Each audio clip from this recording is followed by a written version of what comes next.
So, in his first year in office, Prime Minister Mark Carney kicked off this whirlwind of global diplomacy. The mission was pretty clear: diversify Canada's trade, forge new partnerships. But as the Prime Minister was circling the globe, a really striking pattern started to pop up. A pattern that seemed to connect his official government trips with the business of his old employer, the global asset giant Brookfield. Naturally, this whole sequence of events has led a lot of people to ask a pretty crucial question. Is all this timing just a big coincidence? I mean, we're talking about a massive, globally active company. Or is there a deeper connection here between Canadian foreign policy and the financial interests of one of its biggest corporations? Well, that's the puzzle we're going to try and piece together in this explainer. You've probably heard this phrase floating around. It's become a kind of shorthand for critics and commentators who see a pattern that just seems a little too consistent to be random. And honestly, when you start to map out the Prime Minister's travel schedule right next to Brookfield's corporate announcements, that pattern, it gets a lot clearer. Okay, so let's dig into this. We're going to look at the first few months of the Prime Minister's term. We're going to follow his key foreign trips and see exactly how they line up with major announcements and strategic wins for Brookfield, the very firm where he used to be a senior leader. And man, was that schedule packed. You've got a major visit to Beijing in January, then a big Indo-Pacific swing through India, Australia, and Japan, and then a quick hop over to Norway in March. It was a total diplomatic blitz. First up, China. This was a really significant trip. It resulted in a new strategic partnership and what was seen as a huge win for Canadian farmers when China agreed to slash tariffs on things like canola. The official message couldn't be clearer: Canada is open for business. And right away, here's where the pattern starts to emerge.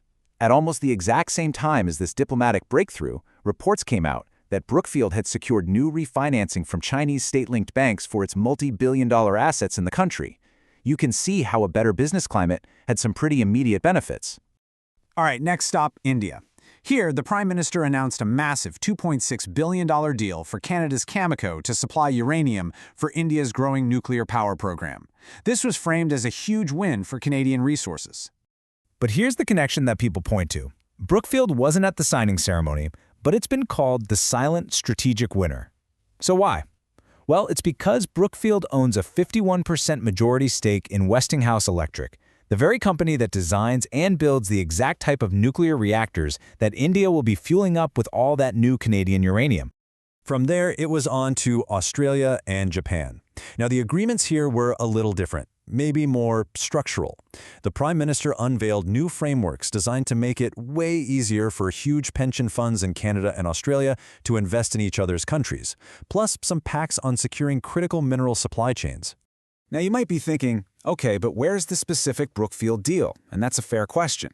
The argument here from critics is that this was a more subtle but still very important structural win.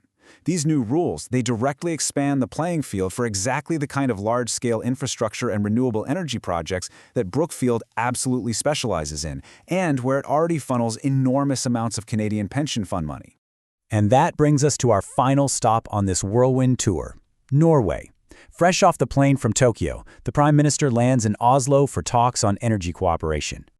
Okay, the timing on this one, it is pretty hard to ignore. On March 3rd, while the Prime Minister of Canada was physically in Oslo, Brookfield puts out a press release, and it's issued jointly from Oslo, New York, and Victoria. It's announcing a brand new partnership with Norway's gigantic sovereign wealth fund to launch a multi-billion-dollar renewable energy platform back in North America. So, we've laid out the timeline, but to really get why this pattern is so contentious, we need to dive into the financial mechanics of it all.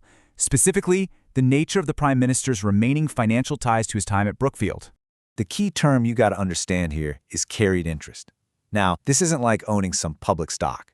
It's a share of the actual profits from investment funds.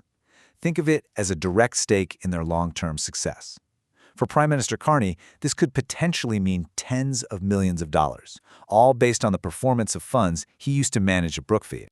Now, the official response from the Prime Minister's office is that all his assets have been placed into what's called a blind trust.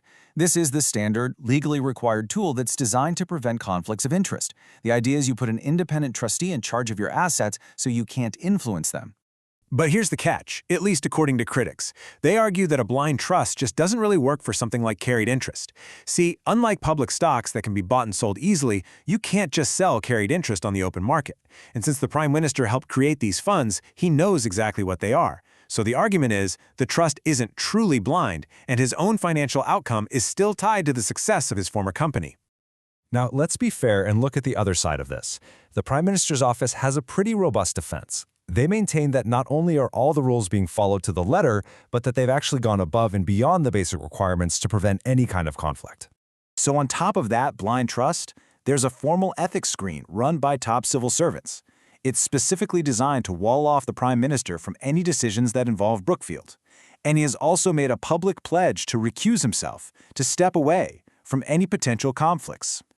And they also make a pretty practical point. Brookfield is a massive global company. Their defenders argue that if the Prime Minister had to avoid visiting every single country where the firm does business, well, it would effectively paralyze Canada's ability to even conduct foreign policy.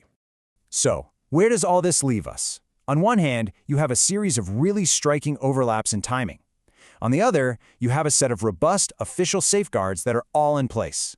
It really boils down to a fundamental question of public trust.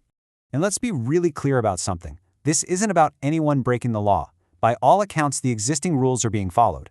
The real issue this whole situation highlights is the gap that can exist between what is legally permissible and what the public perceives as appropriate. It just shows how hard it is to manage the appearance of a conflict even when all the safeguards are in place. And that's really the core challenge here for any democracy. When all the rules are followed, all the boxes are ticked, but public trust is still shaky, what does that say about the rules themselves? And what, if anything, can be done to restore that trust?